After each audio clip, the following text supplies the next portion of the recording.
কারা ডায়েট করছো? একদম ডায়েট করো না। এই দেখো, গরম গরম হাতে যদি এই শীতকালে বেগুনি পাও, কিছু স্বাদ পাঁচ না ভেবে গপ গপ খেয়ে নেবে আমার মতন। তো বছরের শেষে মানে 2025-এ শেষ পিকনিক করতে গেছিলাম আমরা 23শে ডিসেম্বর। আর জায়গাটা কোথায়? জায়গাটা হচ্ছে খানপুর নামে একটি জায়গা। আর মৌয়েস, এই যে পিকনিক স্পটটা সেইটার নাম নাকি মৌয়েস। তো আমরা পৌঁছে গেছি, আর পৌঁছে গিয়েই দেখলাম এত ভালো ভিউ, একটা বিরাট ঝিল, আর চারিদিকে প্রকৃতির গাছের, আমি তো পুরো গাছপ্রেমী একদম। গাছগুলো এত সুন্দর মেনটেন করেছে জায়গাটা যে আমি একদম হারিয়ে গেছি। আর এইদিকে দেখো, আমাদের খাবার দাবারের জন্য 4 টেবিল করে সুন্দর করে ব্যবস্থা কিন্তু করা রয়েছে। আজকে আমাদের এই পিকনিক স্পটটা গোটাটা ভাড়া করা হয়েছে। দুটো পিকনিক স্পট আছে, এই দিকটা আমাদের ভাড়া করা আছে, আর এক দিকটা কিন্তু আমরা যেতে পারবো না। আর তার মধ্যে দেখো, এখানে মিঠাই চলে এসছে খেলতে খেলতে, যে ও বিস্কিট পেয়েছে, সঙ্গে কেক পেয়েছে, খেতে ব্যস্ত। আর ততক্ষণে দেখি আমাদের রান্নার কি ব্যবস্থা, চলো দেখে নেওয়া যাক। এখানে ফিস্টের রান্না বান্না অলরেডি শুরু হয়ে গেছে জোর কদমে। আর আমাদের এখন কি খাবার দাবার আছে দাদা? মুড়ির সাথে মুড়ি, আলু, শশা, বেগুনি। শুনে নিয়েছো? দেখো এখানে অলরেডি বেগুন কাটা রয়েছে।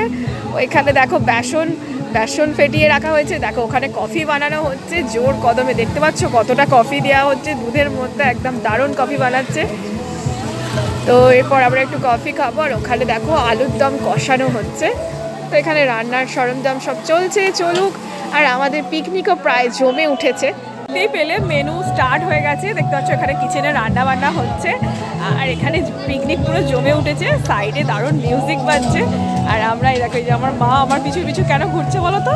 বিস্কিট হাতে নিয়ে ঘুরছে, কারণ আমাকে খাওয়াবে বলে। দেখো আমি মোটা হয়ে যাচ্ছি, তবুও মা খাওয়াতে ছাড়ছে না। কি বলবো বলো?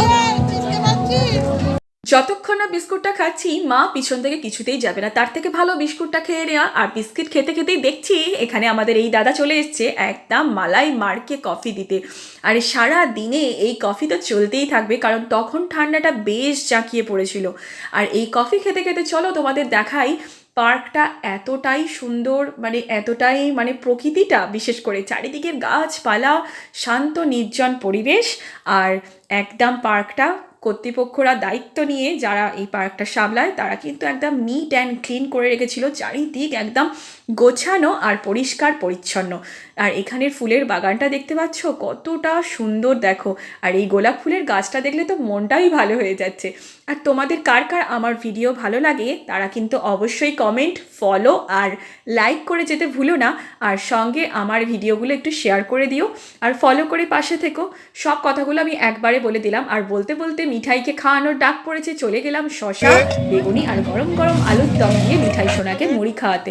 আরও অনেক স্যালাডের ব্যবস্থা ছিল, যে যেমন নিতে পারো, পেঁয়াজ, গাজর, লঙ্কা সব কিছু। তো আমি আর লোভ সামলাতে পারছিলাম না, মেয়েকে খাওয়াতে খাওয়াতেই গরম বেগুনিতে দিলাম সপাটে এক কামড়। এখনও এডিট করতে করতে ভাবছি একটা পেলে হয়তো ভালো হতো।